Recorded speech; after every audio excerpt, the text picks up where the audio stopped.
Now I'm going to show you how to mix all the ingredients to prepare the sauce. We're going to start with the tomato paste and just put it in.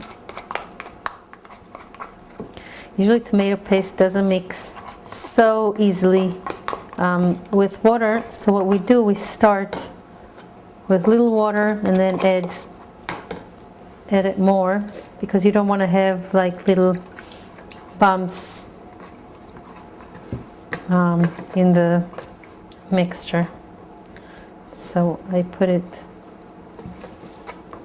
gradually.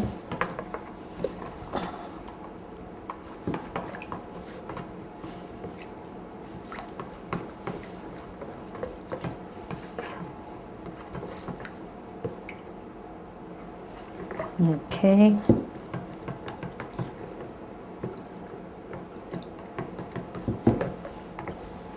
Put the garlic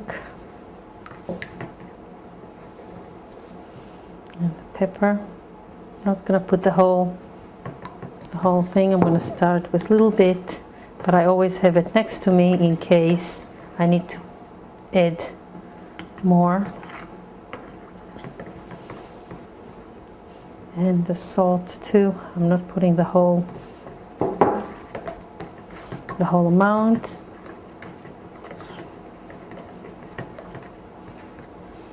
A little bit more water.